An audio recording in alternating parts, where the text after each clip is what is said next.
And now, it's 10 a.m. Let's just get down to it. And it's time for your sports fix. Strap yourselves in, folks. From two guys who have covered the teams you're passionate about for years. We are professionals. This is Jake Scott and Ben Anderson on 97.5 The KSL Sports Zone. It's a Friday, and we're talking football non-stop. All football, all the time. This is another edition of Football Friday with Jake Scott and Ben Anderson on 97.5 The KSL Sports Zone.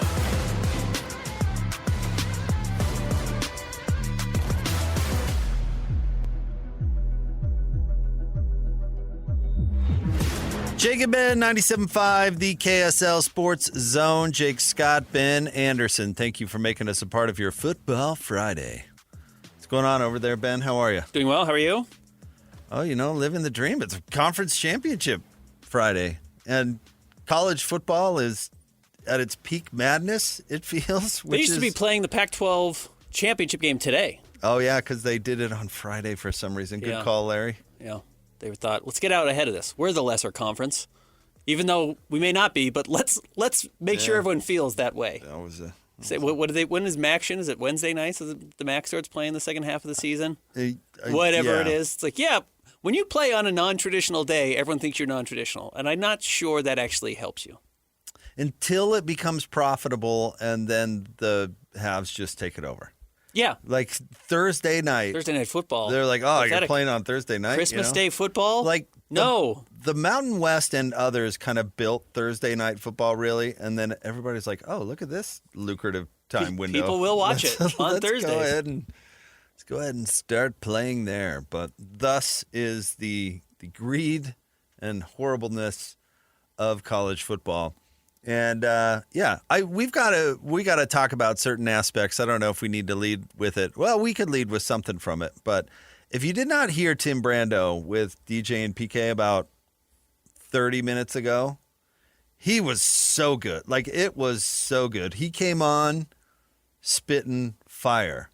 I asked Hatch, because Tim was supposed to come on Wednesday, and it didn't happen for whatever reason, which happens, of course. I wonder if Tim felt bad for the miscommunication. It was something minor, Yeah.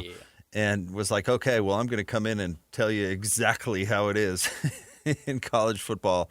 It was so good. And we've got to get into his thoughts on the college football playoff organization. And he used the word corrupt several times, which I'm telling you, it was spicy. Yeah. It was spicy, Ben, if you didn't get a chance to hear it. But he did give brief thoughts, and it was at the very end on why he was optimistic about BYU tomorrow. He didn't say I'm picking BYU. Okay.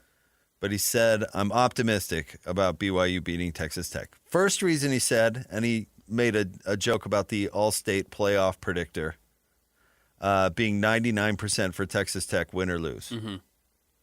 So maybe Texas Tech is not coming out Guns a-blazing, so to speak, because there is a tomorrow for Texas Tech if they lose. So that was one thing.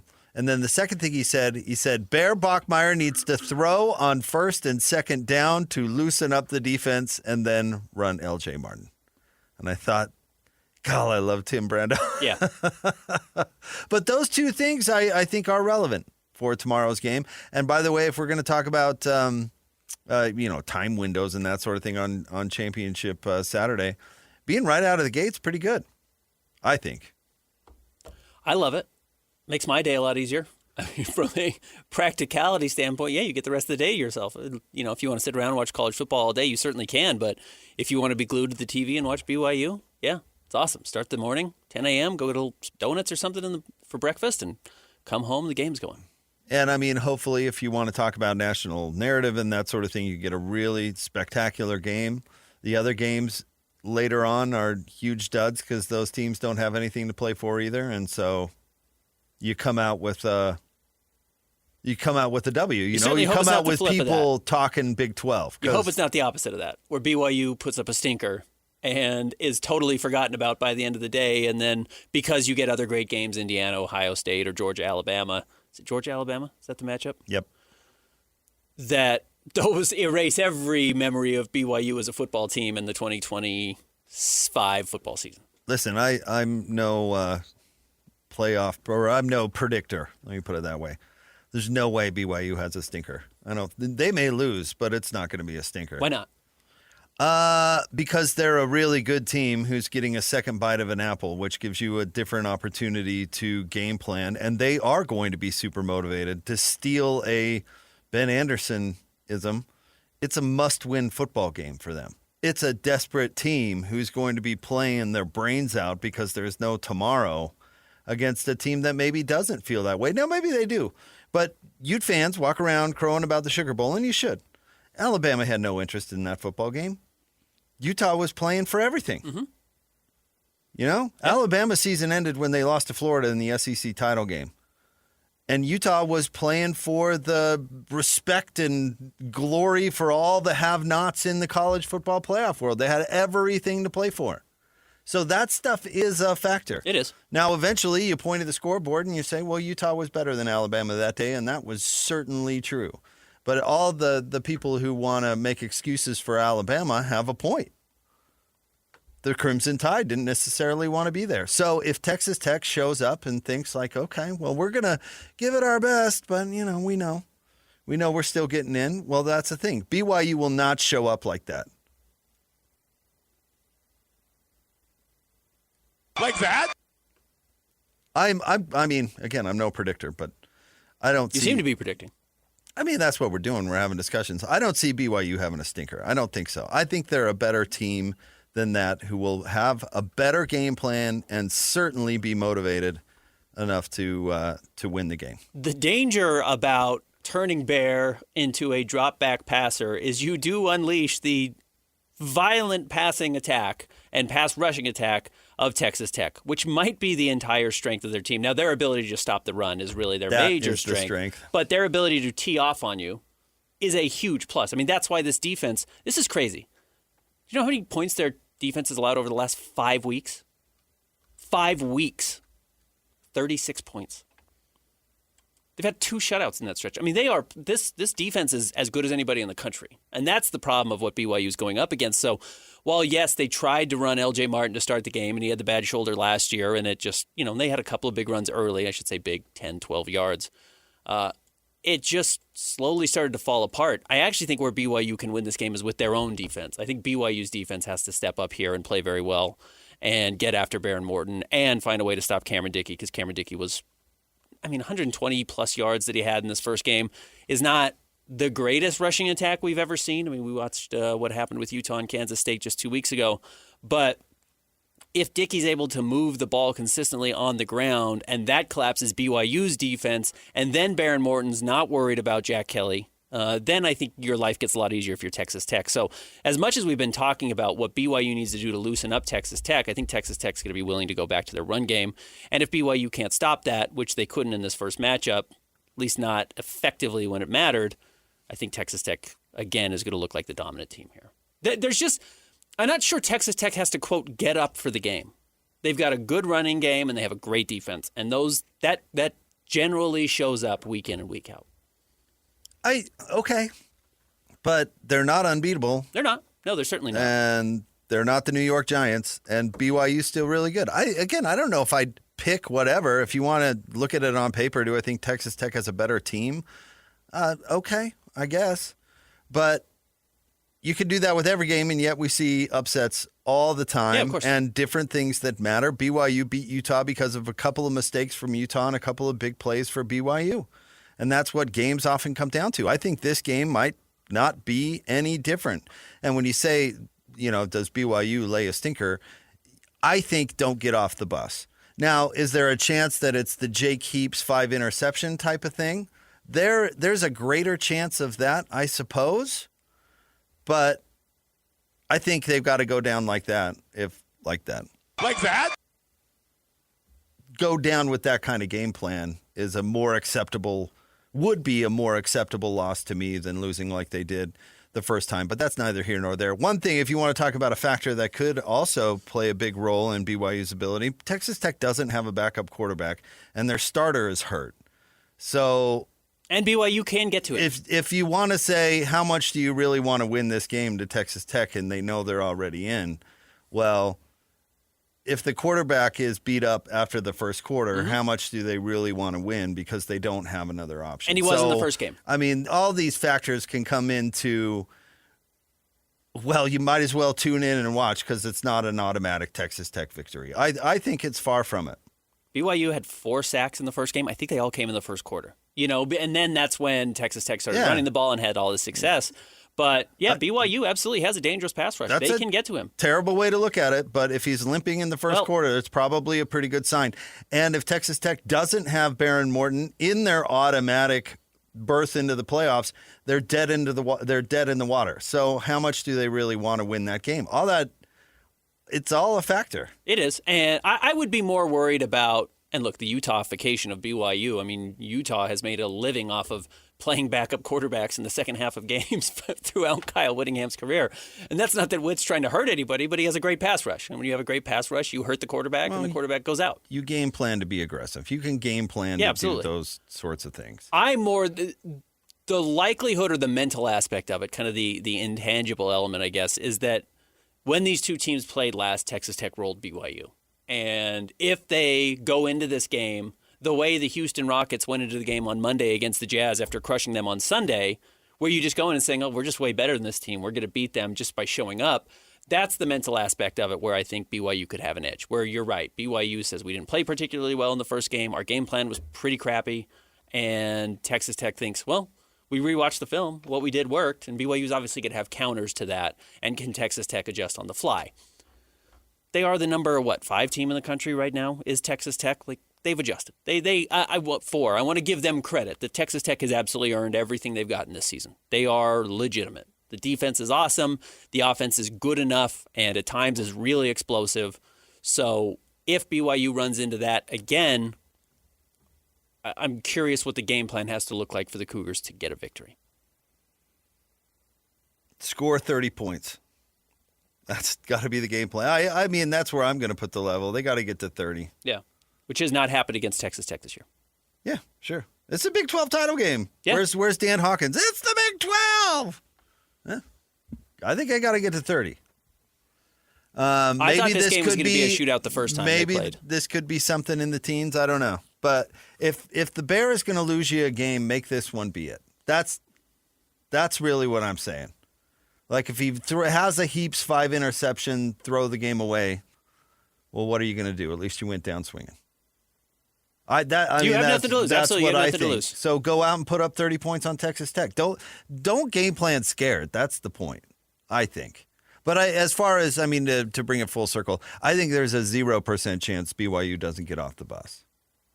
They're going to show up. I mean, they showed up in the first game. Honestly, it was 19-0, which is a blowout, but it was a 2-possession game through the first 2.5 quarters of this game. Yeah, BYU's going to play hard. Yeah, they will. They have all season. So I don't think it will be one of those.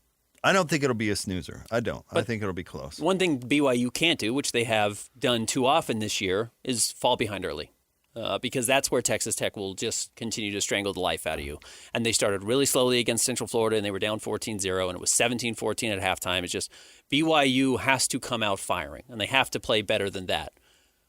I would agree that would help. If they jump on them, that definitely helps. They also made big mistakes that you probably won't count on in the first game, like Parker Kingston muffing a punt in the first game that set Texas Tech up, I believe, for their first score.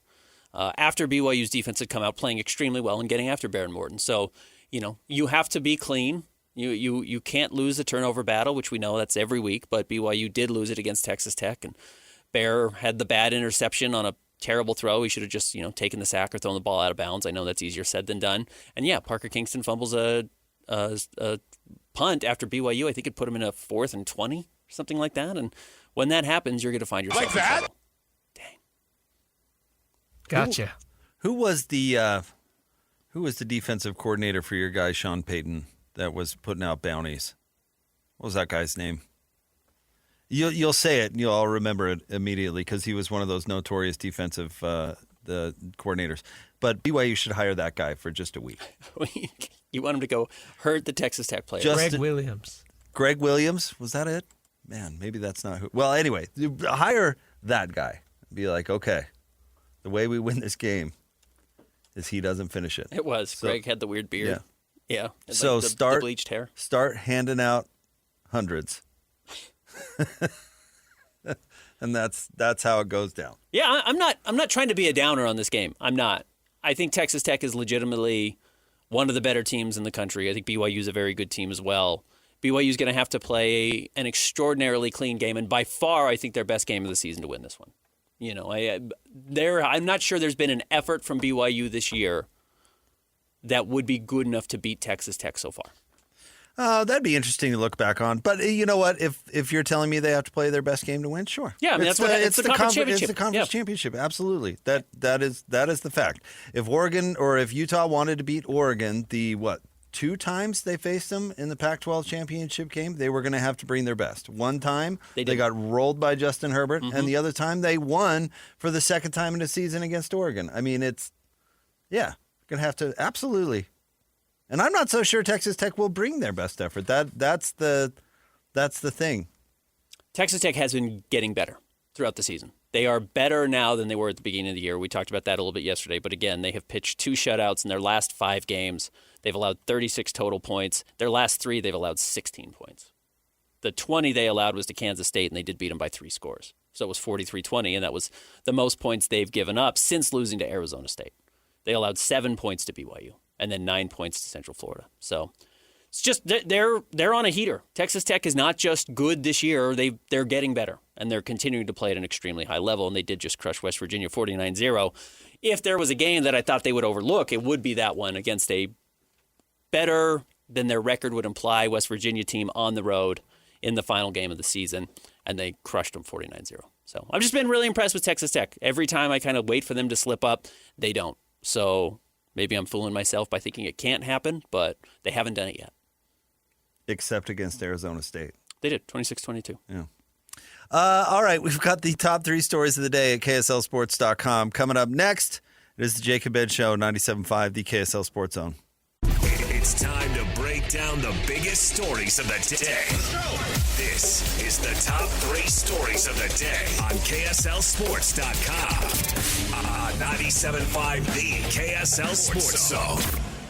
Jacob Ben, 97.5, the KSL Sports Zone. It is time for the top 3 stories of the day at KSLSports.com, brought to you by J. Brooks Jewelers. Cherish your love with J. Brooks Jewelers. Explore their expertly crafted engagement rings made from the finest materials. J. Brooks Jewelers.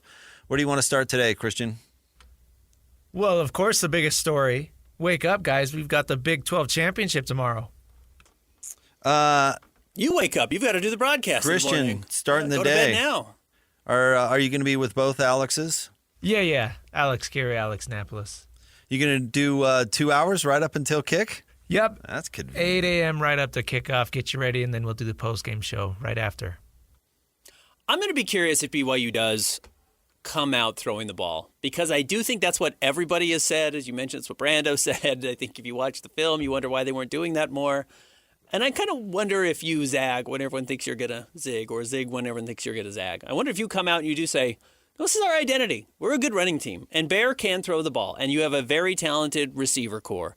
You also can't put yourself in a spot where, you make a big mistake early, which Texas Tech is going to try and force you into by, if Bear is dropping back and they get a good pass rush, hit you while you're throwing the ball, or Bear does make a mistake, which he has been prone to, especially on the road this season, is that Texas Tech's chance? And I wonder if they do just say, hey, we think our defense can put us in advantageous spots. We cut out some of the mistakes, and we keep going with our strength. And again, their strength over the last 3 weeks has been L.J. Martin.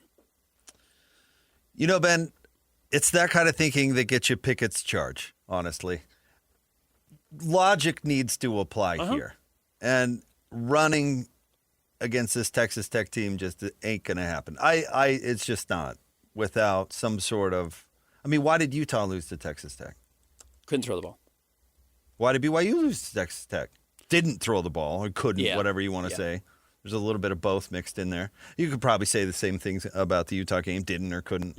Okay. You've got to figure out a way to be effective and score points. Yeah. Got to figure out a way to get to 30. And you've got to take advantage of where the other opponent is not as strong. Sun Tzu, Ben, Art of War. Mm-hmm. So If they do that, I don't think that will be successful. It's the most passing yards. They've given up one game over 300 yards. That was the loss to Arizona State. So you look at a formula. How do you beat them? You throw for 300 yards. They're 0-1 when they've allowed 300 yards this year. They're 10-0 when they've allowed 282 or fewer, 281 or fewer. So, yeah, you have to move the ball through the air if you feel like you can. The one thing I do go back to in these situations is, these coordinators that are going up against Texas Tech aren't dumb. They know that. They recognize that throwing for 300 yards is a good way to get there, is a good way to beat them. They couldn't figure out how to do it. Yeah, either. but that comes down to, are they equipped to do it? Yeah, and they might not be. And that's a different story too. Again, no defense. There has been no perfect college football defense outside of the '99 Virginia Tech Hokies. Mm-hmm. That was the perfect defense. That team was number one in defense and offense. I believe the only time in college football history. No big deal, man. There's never been a perfect defense. You got to go at them where even like if you look at Kyle Whittingham's defense at its very basic, it is absolutely vulnerable. Now, can you go out there and take advantage of it? Like he's going to leave corners on an island, and that allows him to do all sorts of things like stop the run and stack up pressures, and he's daring you to beat his all-conference corners. But if you beat the all-conference corners, what happens? Yeah, they're in trouble.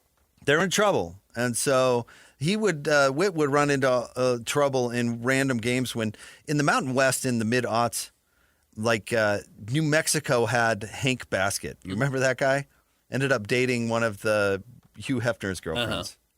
But every time they faced Luke Falk. But anyway, they'd struggle Washington State. They'd struggle randomly with these receivers that would just light them up because all of a sudden it was a lot more difficult to guard them on an island. That's why Witt's defense being carved up by the run is so bizarre these last couple of games or whatever. But because that's not really where they're vulnerable. But you can't tell me that Texas Tech isn't vulnerable to something. And if Arizona State did prove it, it's that you need a playmaker I almost said throw game. God, I hate that so much. In the pass game to crack it open. If not, you're going to lose because they're good. Well, you've been telling us that they're really good. They're good. Yeah, I got it. But they're not perfect. And they did lose. And how did they lose? And is BYU capable of doing that?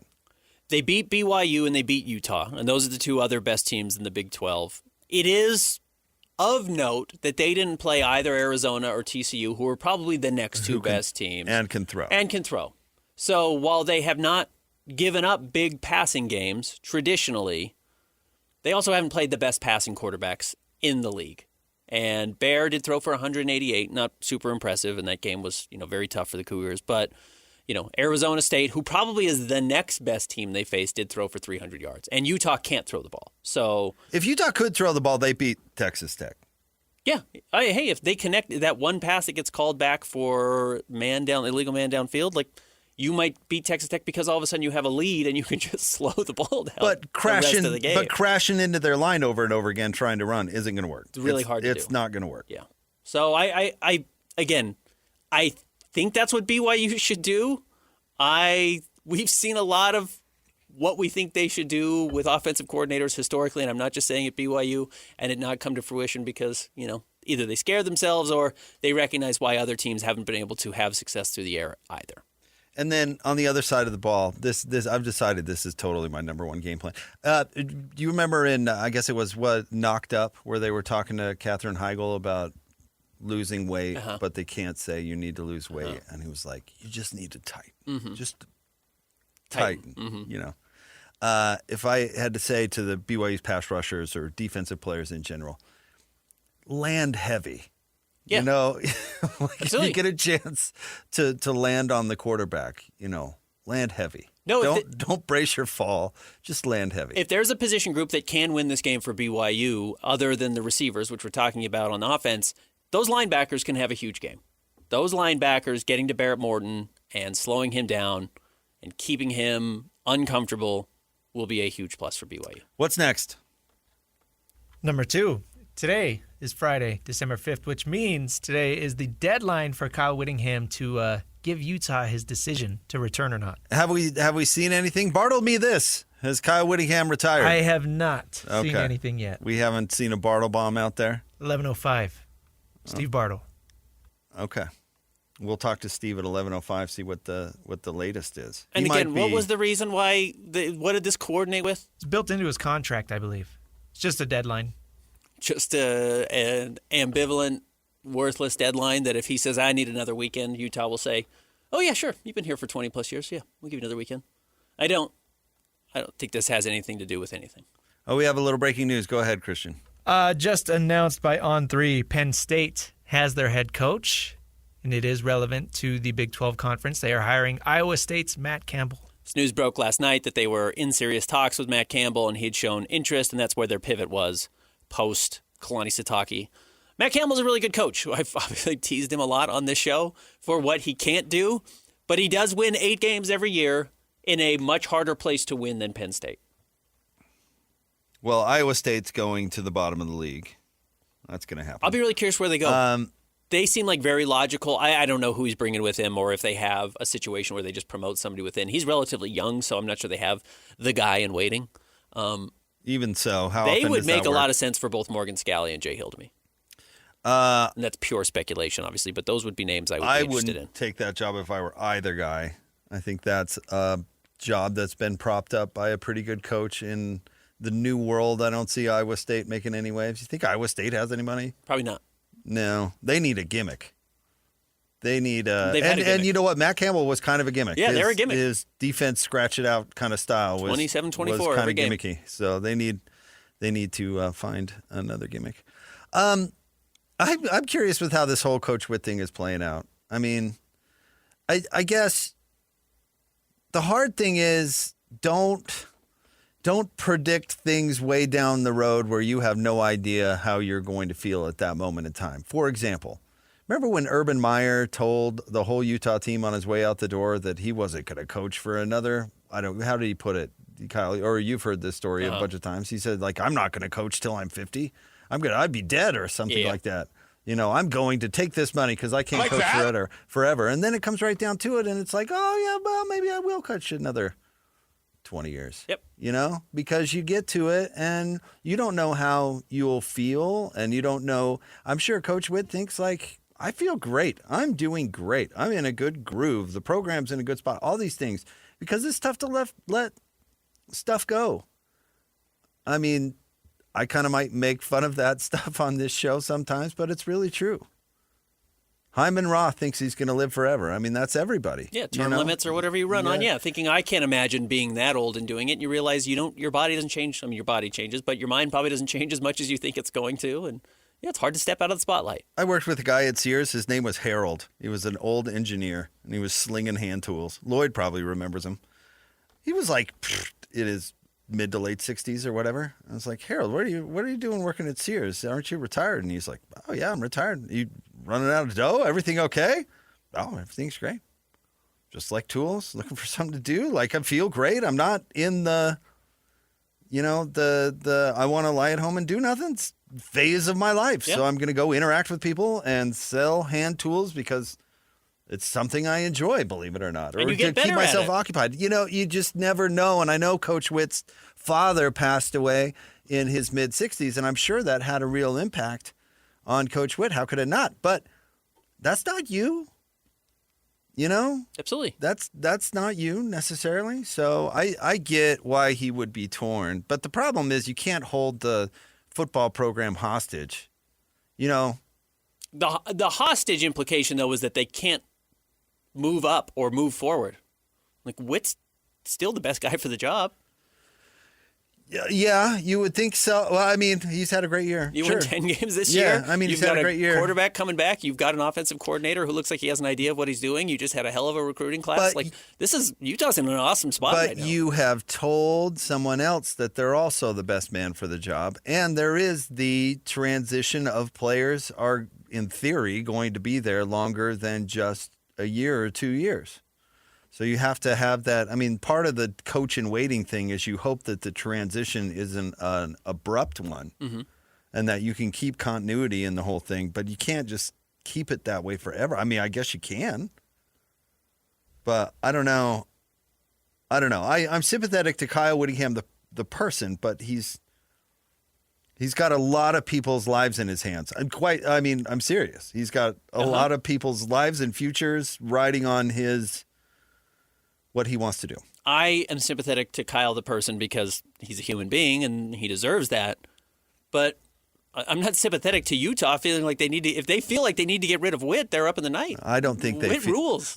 He's a great coach. I don't think they feel that way. I think they feel like they have to plan for the future, both short and long, and going year to year it's hard to do that. That's really my point. I don't think they. Frank Beamer was pushed out. I don't think Utah's in push out phase. I don't think so. They better not be. You're pushing out a 10-win coach with a returning quarterback. You're a bad athletic director. The thing is, then Whit should have done the Joe Pa, where he said, "I am going to live forever." Don't into like coach in waiting. None of that stuff. Like, stop asking me those questions. I'm 74 years young. Leave me alone. Bobby Bowden didn't talk about retirement till he was like 80. Yeah. Yeah, Whit has certainly talked about enough. And if you want to say this is Whit's fault, I would listen to that for sure. But Utah shouldn't be anxious to get rid of him. Not at this point. They should be eager for some sort of decision and exit strategy. Yes, I understand that. If he wants an answer, have an answer. Even if that's like, no, I'm going to re-up and I'm going to sign a 5-year contract, at least that's something. I don't think it's hurting them. I don't think Whit doing this year to year is hurting them. They just won 10 games, and this was the most year-to-year season he's had to date. So, what's next?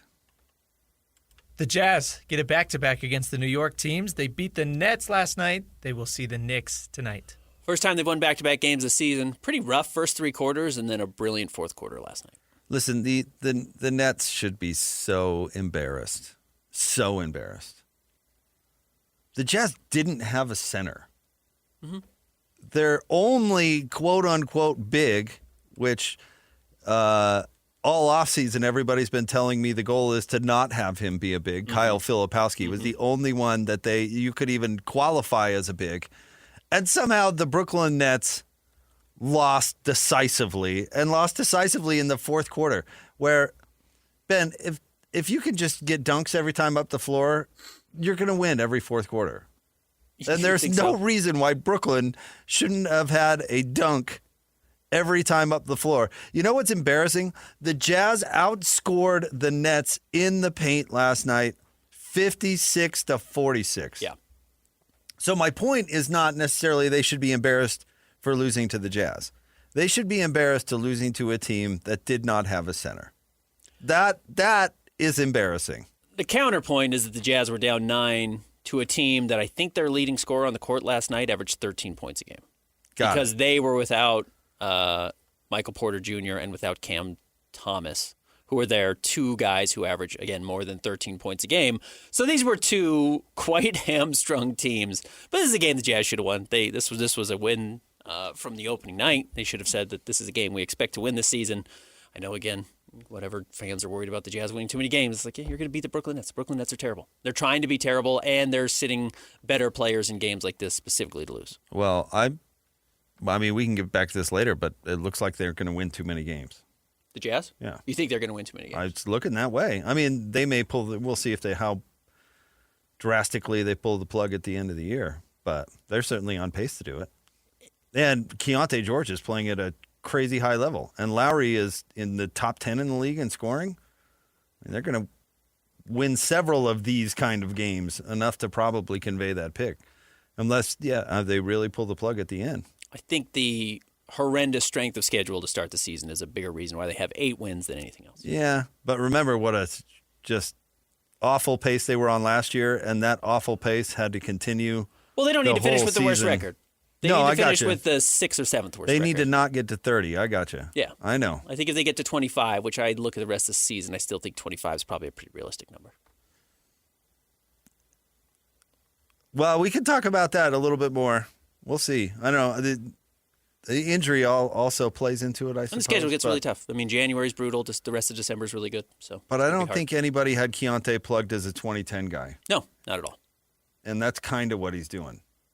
All right, stay tuned. We'll get to more coming up next. Jake and Ben, 97.5, the KSL Sports Zone. Way to hit! Way to hit! Nobody brings you better coverage of the Cougars than 97.5, the KSL Sports Zone. Punt by Jack Burgess. Much better. It's a mouth down there. Scramble for the football and an early turnover. Kingston retreated, lost the ball, and Hampton falls on it. And the defense getting after Bachmeier, who escapes and throws an interception. Picked off by Rodriguez, and J-Rod, as they call him, trying to make him a Heisman candidate around here.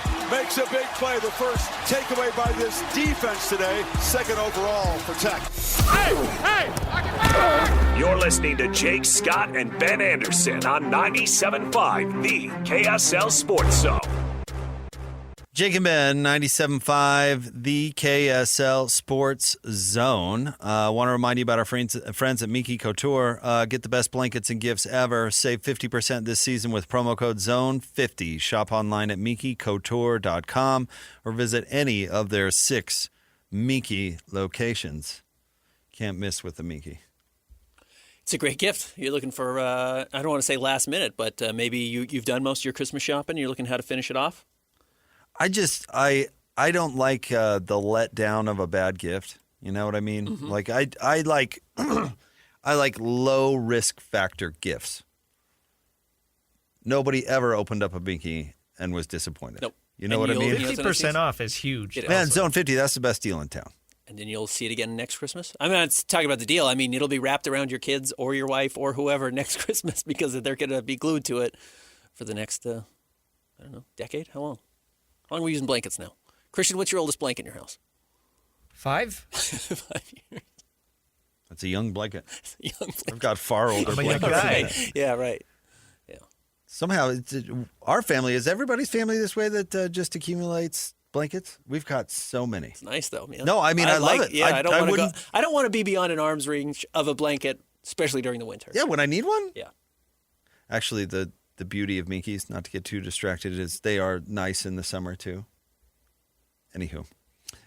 Ben, can I tell you, kind of a funny story. We were talking to my grandmother on I guess it was, what would have been?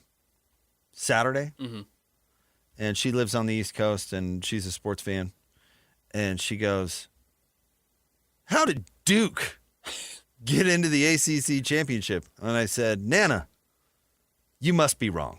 There's no way. I've been looking at it all week. There's no way that Duke got into the championship game. Hold on. Give me a second, because I've been traveling.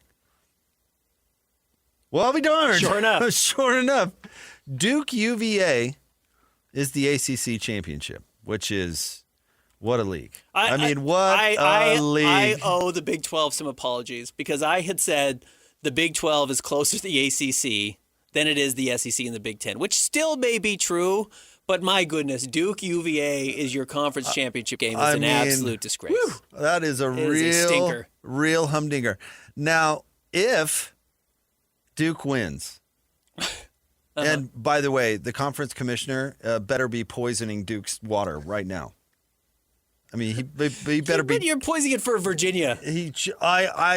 I didn't say what I would be doing. I'd be poisoning both locker rooms. I'm talking about the ACC commissioner.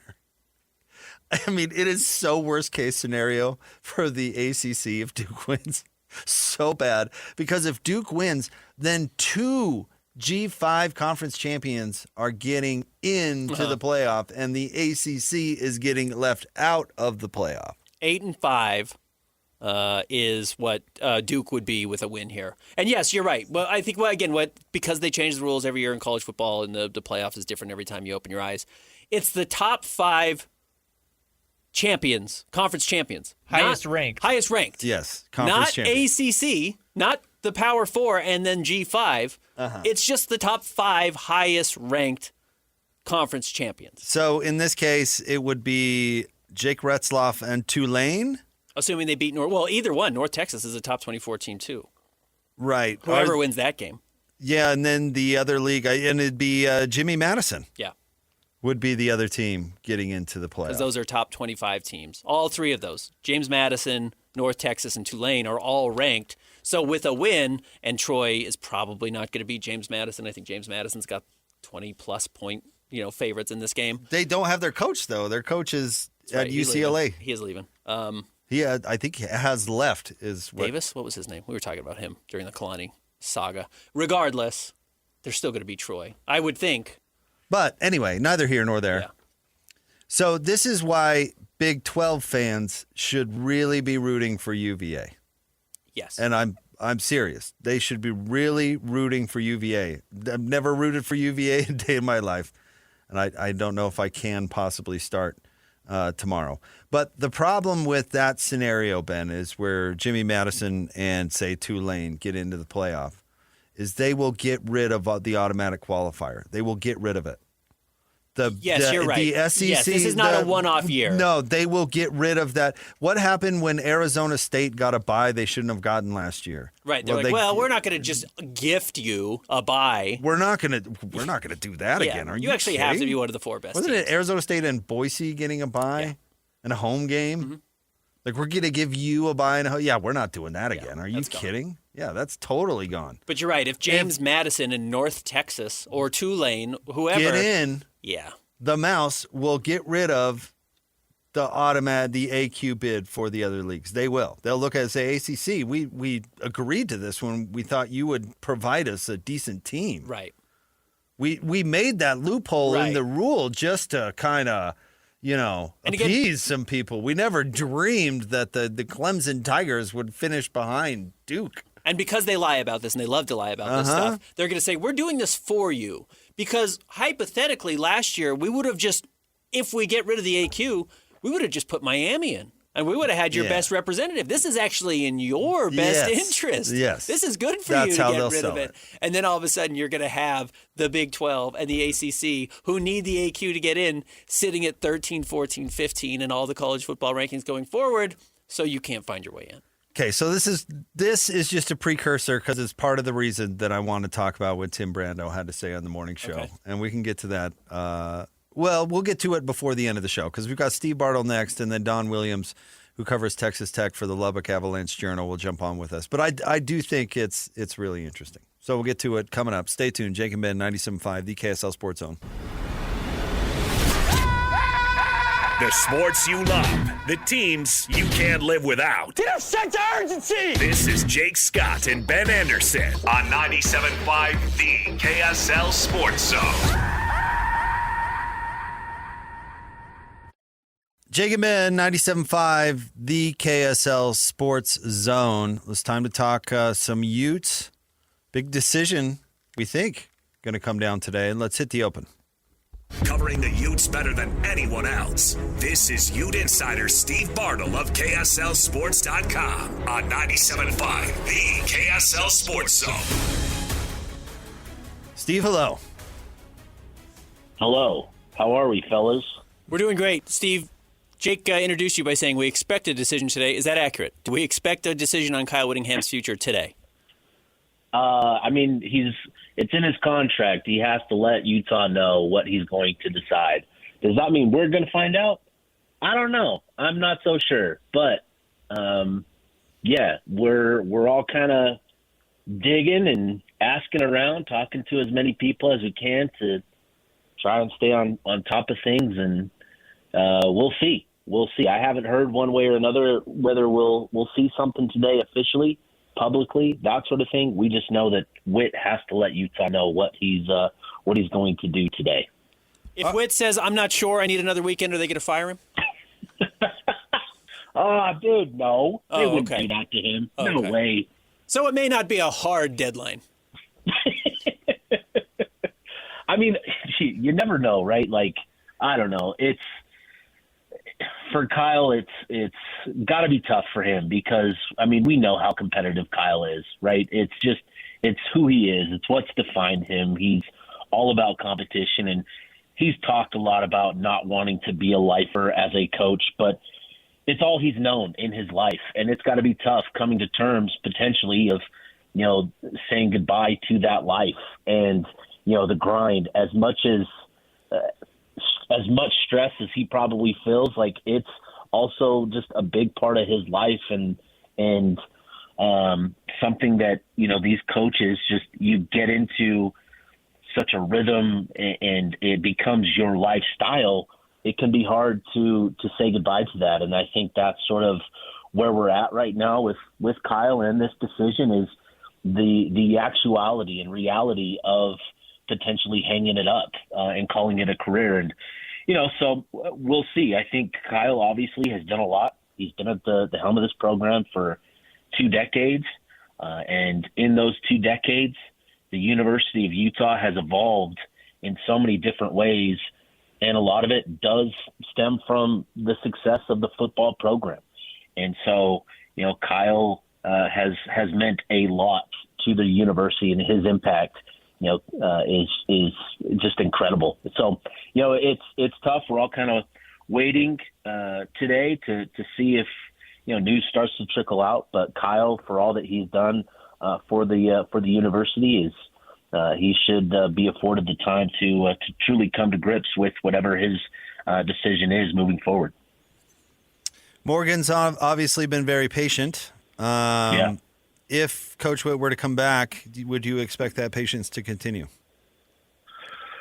Oh man, what a great question. I think it would. I think Scally has been, understanding, loyal, and obviously he's ready to take that next step as a coach. And, he's been doing a lot of things behind the scenes in sort of acting as head coach, doing a lot of things, leading team meetings, that sort of stuff. And I just think he's ready to take the reins and start to make his imprint on the football program. I think he's got some things that he probably wants to do and some changes he would like to make and all these sort of things, but he's always been, loyal to it and understanding of where he's at in his career. And I think Morgan is, I think the patience would continue, but certainly it's a valid question of wondering, how much more patience does he have? He's been the head coach in waiting for a handful of years now, and he is certainly ready to take that next step as a coach. How did Utah's recruiting class finish out, or where is it, I guess, at this point, despite all the, I guess, uncertainty about the coaching future? Yeah, with that, there's been questions about, well, Kyle needs to make a decision because it's going to impact recruiting. And I think people need to understand is Utah, when they recruit these kids, they let them know they're honest, they're up front. They provide a very clear picture of where the program is at with Kyle and with Morgan being the head coach in waiting. And it's really allowed them to, maintain their solid recruiting presence, right? Over the last couple of years, especially last year, they were able to hang on and hold on to a lot of their guys despite a 5-7 record. And this year, with the success that they had, it really parlayed into, a nice little finish here at the end, flipping Celeste Moa, the number 1 player in the state of Utah. Not that Kelvin Obot was ever a threat to leave, but he is, a very hot commodity as an offensive tackle, one of the top. He's number 6 in the country, according to 24/7 Sports. He's a 5-star, according to On3 and Rivals, and a composite, industry-wide 5-star, the first that Utah has ever signed in program history. And so, Utah finished strong, holding on to the bulk of their class, flipping a couple guys in Celeste Moa and Fossey Ollie from Michigan State. They currently sit on a top 30 class. And I think what's going to be really interesting is this isn't the biggest class for Utah. I think they're going to end up signing 17 players, and that's going to lead to more activity in the transfer portal. This Utah roster, as it currently is constructed going into 2026, it's a pretty young roster, and I think Utah, with some of the attrition that they're going to experience with graduation and players moving on to the NFL, there's going to be a need to add more college experience through the portal than, bringing in more young players. So that's going to be the focus for Utah moving forward, is the portal and adding experience to this roster. But this was a really solid finish for Utah, flipping, Celeste Moa and adding him to the class. he obviously is a tremendous talent, an electric talent, capable of playing two ways.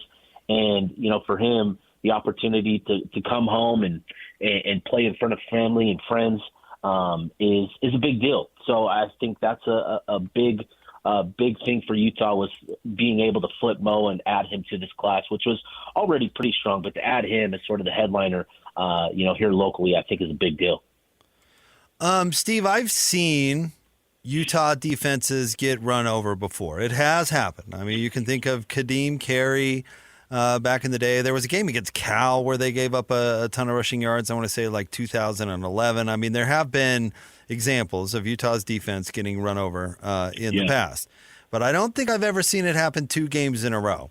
And so I'm curious, what do you think is going on with the run defense? Is that something that is that a sign of something that is wrong? I think this year Utah was just a little too lean, and not necessarily. And I'm not talking like physically lean, but just in general. You had one senior in Aliki Bamahi. You had another player in Jonah Lea'ea, who he is actually in reality pretty lean as a defensive tackle. I think he played at about 280 pounds this season, which is that's tough, especially when you're 6'4" and you just have that lean sort of frame. He made plays throughout the year, but he's not the typical tackle that we've seen. And I think the big issue for Utah and why they struggled so much was just the health of Dallas Vakalahi. So, he was in and out of the lineup all season long. And then after those 3, Utah had 5 true freshmen in that defensive tackle room. So when I say the tackle position was lean, those are all the factors that contributed to why Utah struggled in those final 2 games. Once Kansas State and Kansas sort of committed to running it right at Utah, it really highlighted a weakness this season. I do think, I know there's a lot of confidence and optimism around those 5 freshmen and what they're going to do going into year 2 with the program. This year was more or less a red shirt. We saw a couple of guys play here and there in Carson Kafusi and Pupu Sepulona, but in no way were these guys truly ready to contribute, high volume snap counts this season. So just a number of contributing factors kind of contributed, led to the breakdowns late in the season that we saw. But there is, confidence that this group is going to be much improved going into next year with all of these young players. And they've got some big bodies within that group of freshmen that they feel are going to make big steps of progress this offseason and be bigger contributors next year. How much do you think the Vegas Bowl means to Utah this year? That sort of depends on maybe what Kyle Whittingham decides, and maybe that adds a little extra fuel to the motivation. But I think there will be pride in the opportunity to play in the Vegas Bowl, regardless of the situation with Kyle.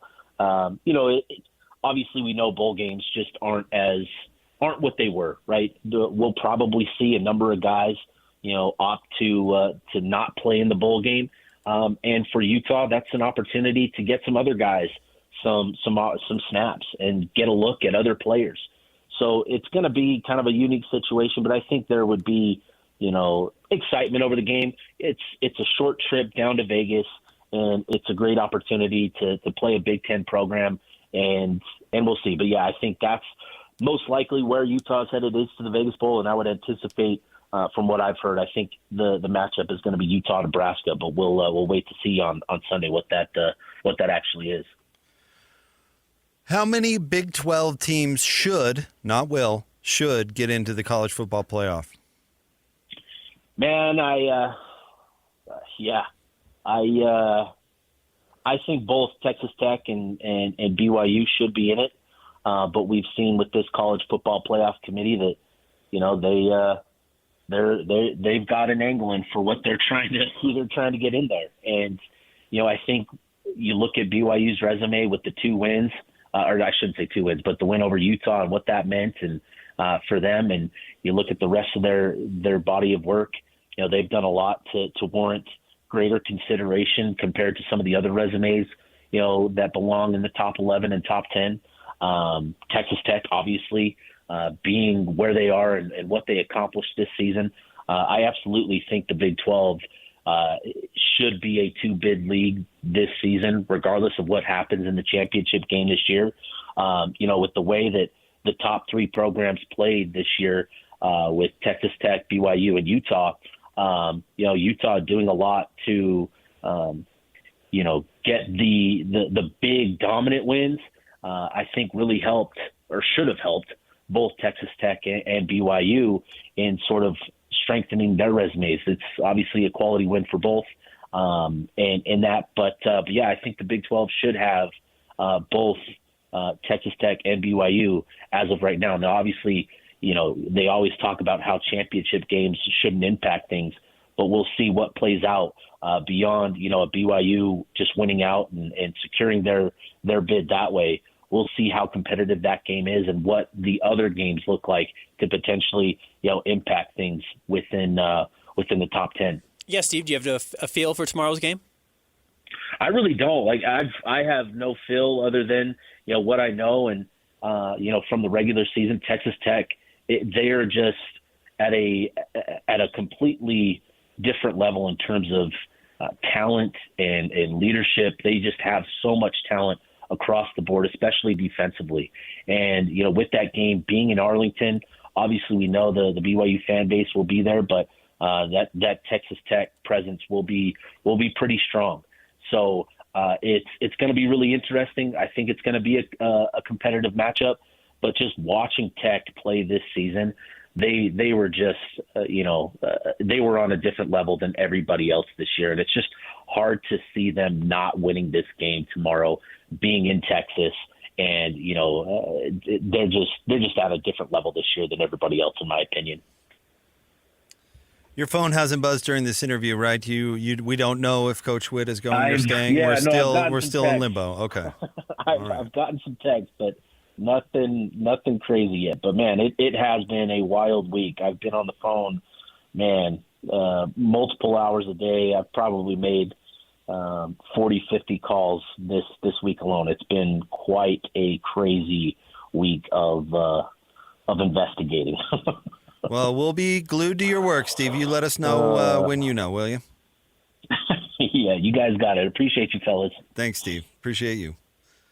There he is, the one and only Steve Bartle, waiting on that Bartle bomb. What is Coach Whitt going to do? Yeah, I get that he's supposed to have a deadline today. Should Whitt care? No. Why have a deadline today, other than at one point it was written in a contract years ago, whenever this decision was made? Honestly, you got to have a deadline somewhere to make decisions. And, yeah, I'm sure it's not hard and fast, but if it were me, I would be taking the opportunity to say, all right, I got to make up my mind here. I mean, that's just kind of that's certainly how our government works. I mean, if there were no deadlines, literally nothing would get done. The government would shut down for months at a time. Right. Wait. Those are make believe too. If I'm Coach Whitt, I take the cushy fundraising job and play a lot of golf, but that's just me. A lot of coaches, it's not an accident that coaches coach into their 70s and 80s, fewer 80s, I suppose, but coach for a long, long time because it's hard to let go. I mean this lovingly. Every coach I met is a crazy person I've ever met. They all have the same thing. They have this. They're wired the same way. It's why they become coaches. It's how they get there. It's why they dedicate their lives to it. The amount of work you have to get to the point where you're a head coach, much less a Hall of Fame destined head coach, is insane. And once you get there, I get why nobody wants to let go. It's hard to give it up. So we'll see. All right, stay tuned. Coming up next, we'll talk a little more Big 12 championship with Don Williams, covers Texas Tech for the Lubbock Avalanche-Journal. All of our Big 12 coverage is brought to you by our friends at JCW's The Burger Boys, quality and a lot of it. Stay tuned. More straight ahead, 97.5, the KSL Sports Zone. Way to hit! Nobody brings you better coverage of the Cougars than 97.5, the KSL Sports Zone.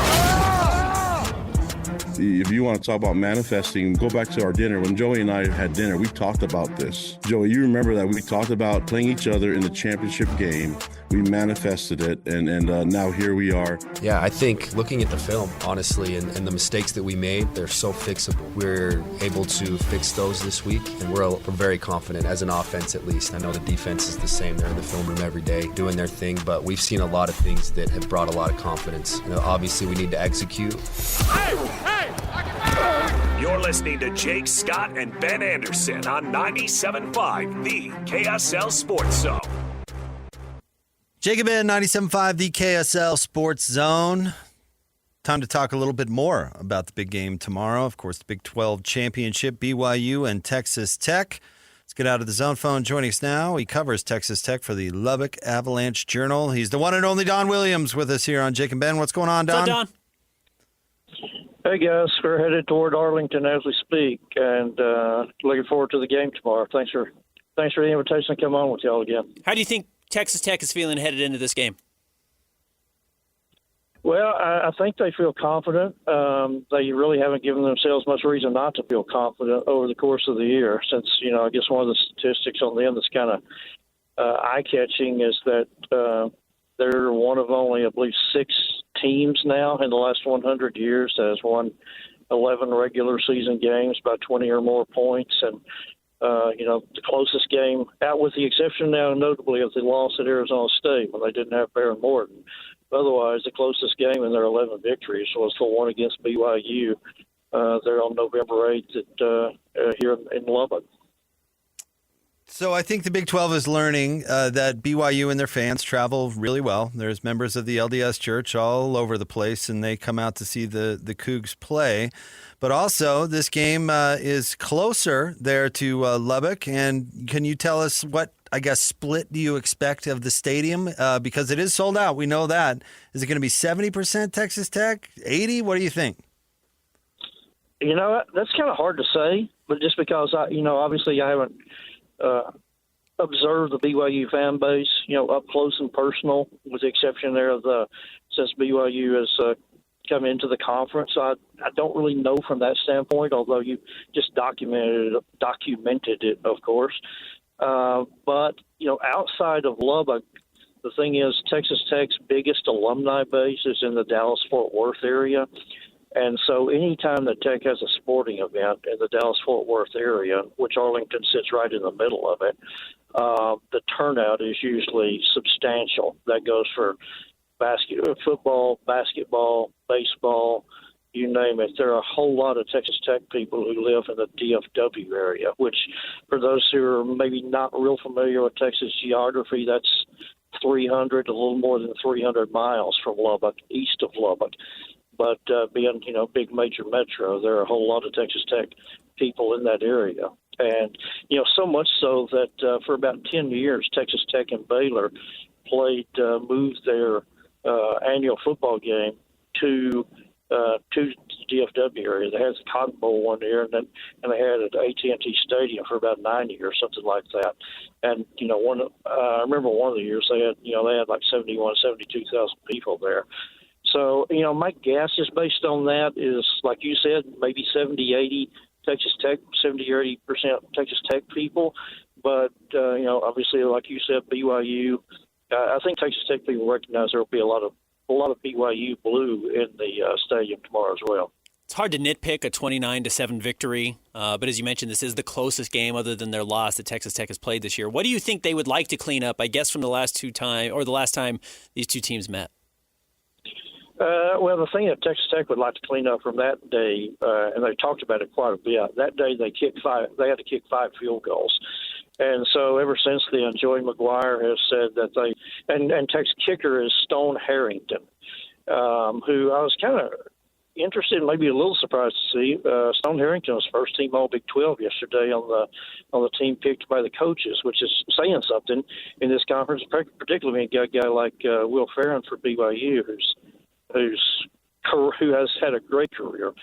But anyhow, ever since the Tech BYU game last time, Stone Harrington kicked 5 field goals that game. And ever since then, Joey McGuire said, we want to stay out of the no-stone zone. They call it the red zone.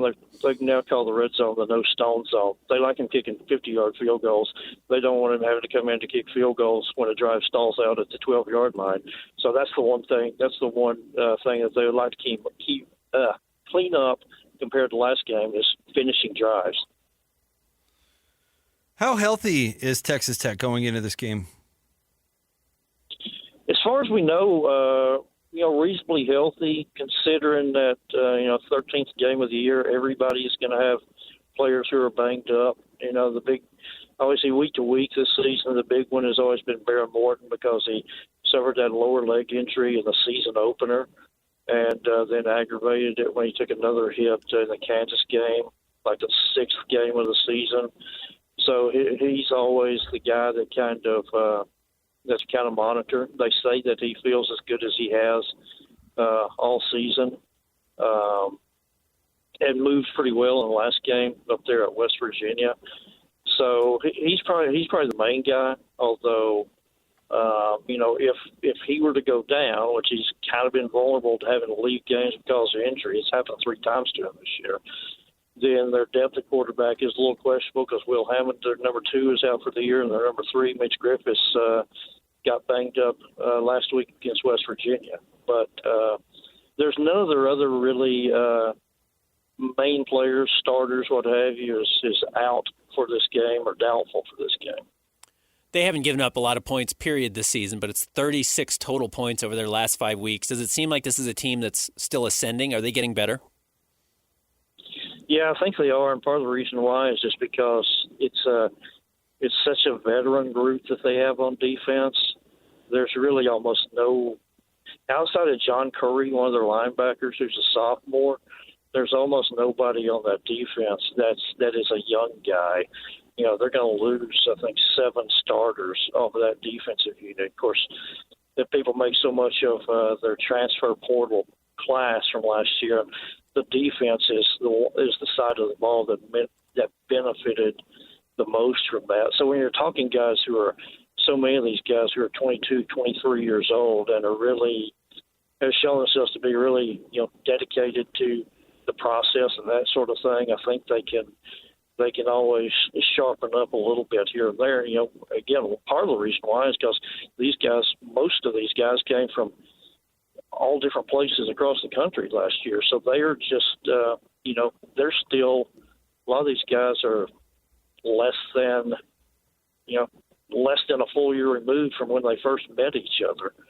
So they can probably continue to develop their cohesiveness throughout the postseason. How do you think this one plays out? Do you think we're looking at a lot of points? I'm guessing, given that Texas Tech's defense is, awesome, that maybe we're looking for more of a rough and tumble game. What do you think? Yeah, I don't see it as a high-scoring game because, again, as good as Texas defense has been on a week-in, week-out basis, which is so bizarre for me to say because I remember covering the Texas Tech teams that there was a 2-year period where they scored 50 points in a game 4 times and lost all 4 of those games. So it's bizarre. It's so strange to say, it's hard to see anybody scoring more than 14 points against Texas Tech. That used to be the first 2 possessions that the opposing team had. But and plus I think kind of the nature of the way BYU stylistically likes to play as well with L.J. Martin, a QB run game with Bear Bachmeier, and they themselves having a defense at Tech, a physical defense that Texas Tech respects. Watching them, you really like how their linebackers play. So I would see it being another game that I haven't checked. I don't know what the over-under is on this game, but I think it's going to be another game where you can win in a game without scoring 30 points. I think the big question is just, can BYU, like Texas Tech, finish some offensive series and stick it in the end zone, let's say 3 times, to make it more of a 24-21 game than 29-7 game. Don, I know you're traveling today, but maybe you've seen the news that it looks like Matt Campbell's going to be heading to Penn State to be their next head coach. You've covered Iowa State, have maybe more familiarity than a lot of people in our state, just by being in the Big 12. What do you think happens with Iowa State if they lose a coach as good as Matt Campbell? I think it's a sad day and a tough day for the conference. And just like I thought the same thing with Kalani Sitake the other day, I thought, man, Kalani Sitake going to Penn State, I actually wrote this, Kalani Sitake going to Penn State, that sounds like an AI-generated fake story, you know? I mean, that seems bizarre to think of him with the Nittany Lions. And so I was glad to see from a conference standpoint that he stays at BYU. And I think it's a tough day for the Big 12 if Matt Campbell goes to or leaves Iowa State, because, you know, that's a place where they really have not had much history of success. It's been pretty spotty. You know, in terms of Power Forward programs in America, the success level at Iowa State is, you know, historically is toward the bottom. And so to replicate or continue what Matt Campbell has done, I think it's going to be very tough up there. And I guess I kind of blew my prediction, because the other day I do Big 12 power rankings, and on Sunday I wrote, you know, Matt Campbell just passed the 10-year anniversary of his hiring at Iowa State. Prediction that he'll coach another 10 years at Iowa State and get into the Mike Gundy, Kyle Whittingham territory. You know, it's just kind of, and I just kind of never expected him to leave, because, you know, 4, 5, 6 years ago, he was kind of a hot name. He had brought success to a place that hadn't won a whole lot, and he either, you know, and everybody expected him to leave, and it didn't happen. And then I thought, well, let's see what Matt Campbell's really made of. And then all that first cycle of guys that he won with, those guys were all gone. And then he showed that he could continue to recruit and sustain it. And so I just think the culture, the way they identify the kind of guys who succeed there, and the culture that they have, I think that's going to be hard to replicate if he goes. Do you think BYU should be in the college football playoff even if they lose tomorrow?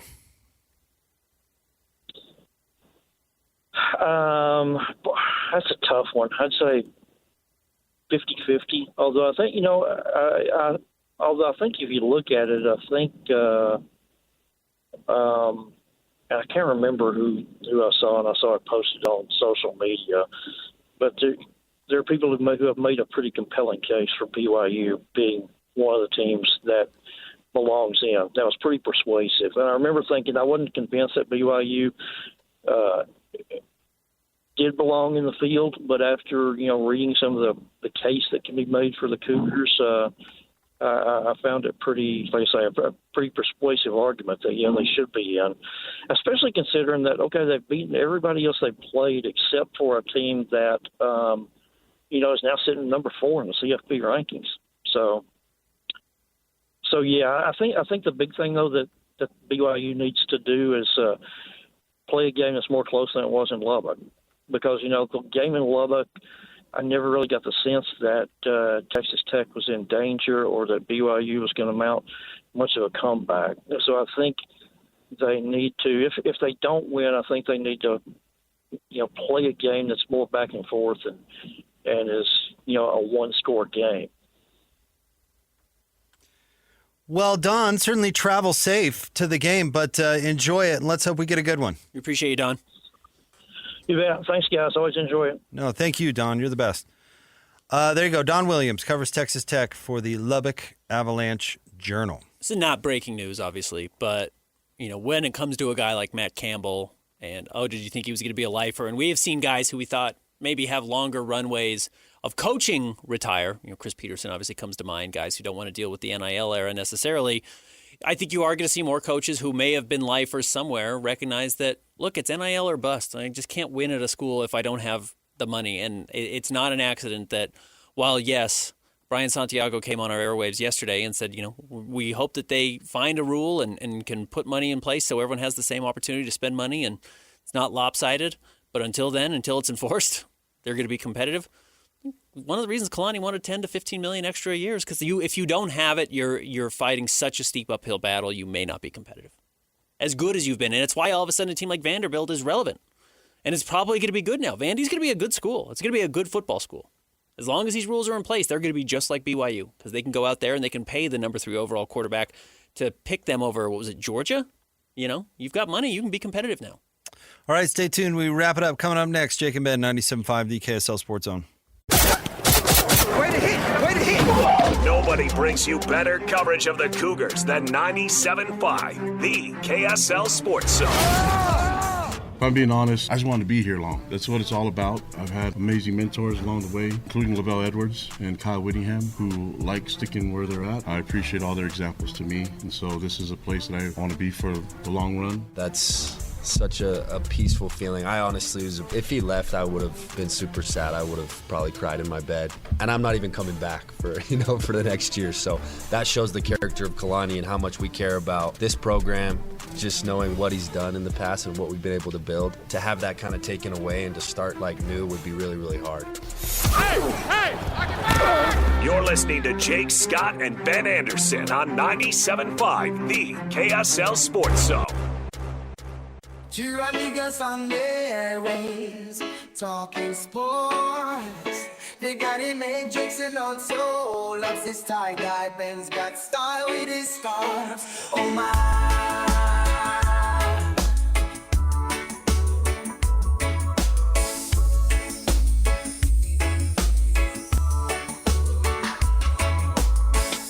From the islands to the basketball courts.